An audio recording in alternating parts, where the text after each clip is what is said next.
What's up, guys? Well, it's Monday morning, and we're out here. We got two of these lovely LSA powered piles of junk sitting out here, and I've kind of got a few GMT 800s. Only got I don't know, there's like 9 of them.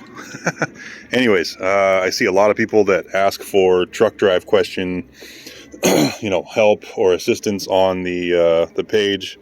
Whether it's the LSA everything or the LSA swap page or even some of the LS engine pages, and wanted to kind of show an example of why we always tell people, it's a giant pain to do the dedicated drive on the trucks. And this one has almost 400,000 miles on it. This is the original one that I drove. I bought this in 06. Put a blower on it like 8 years ago, put 100,000 miles on it, both through our move up to Washington and then some. So it's probably got 175K on it since we put the blower on. It's almost 400K now, and I don't drive it a lot. As you can tell, it's sat outside for a while. The intake tube actually went to a customer that needed one for a project. I just don't drive it a lot. It's two-wheel drive. It's got a ton of miles, and I've got a much better tow rig, for towing the trailer around, going to scrap and all that. So it doesn't see a lot of use, but it still runs, drives, whatever. I think the battery's just dead. So as far as putting on the dedicated drive, and as you can tell, we'll go over to the Suburban. The Suburban actually has, if we can show you guys, it actually has the LSA lower on it, right? The AC belt started to make noise. We're working on an HD tensioner right now for the truck ACs, because a lot of guys kick belts, and we'll be releasing that pretty soon. But the big thing with putting the dedicated drive on is the clearance from the back of the AC compressor to the motor mount. So let's go over to the Yukon here. I think there's a little more room in this one to see. You can kind of see back here underneath these headers. Let's see, there we go. So you've got maybe an inch or so between the AC compressor and the motor mount, and that's not just the motor mount, that's the actual frame bracket that bolts to the frame. And we'll go over to this other one here.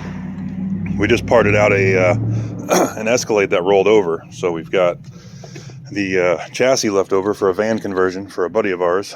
And so this bracket right here bolts onto the frame, and then the motor mount bolts onto this. So this bracket, you have to basically cut a little bit under an inch. So all of this corner has to come off to fit a Corvette offset AC compressor in that location. So, and that's the only way to keep AC when you go to a direct drive or a dedicated drive setup. So the other problem is the power steering pump on the trucks, at least up until about 2014, is the Type 2 Saginaw style teardrop reservoir pump rather than a Type 2 pump. So the pump moves, the line styles change, so you've got to change that. You've got to change the alternator, and most of the direct drive setups will only take a 2-pin PWM alternator rather than the 4-pin style like we have here. So that's different.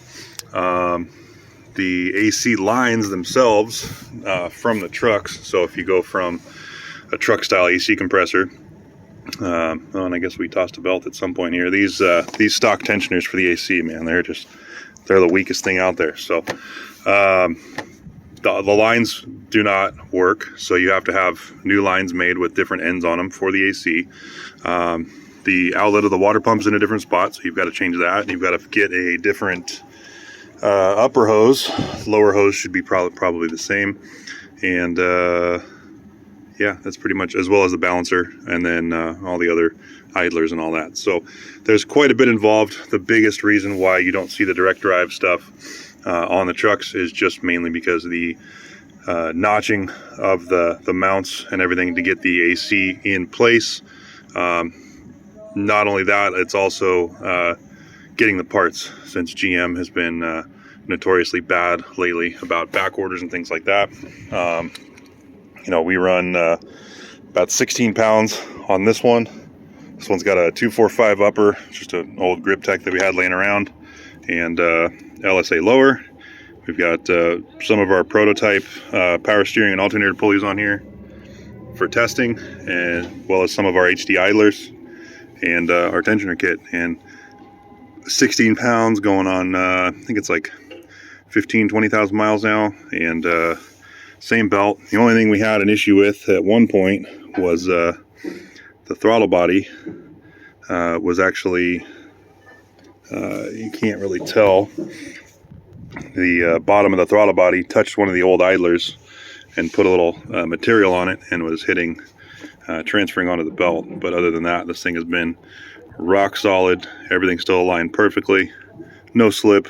And once we get our AC tensioners done for these platforms, hopefully no more tossing AC belts, because that's kind of one of the big plagued issues. But anyways, that's it for today. I'll talk to you guys later.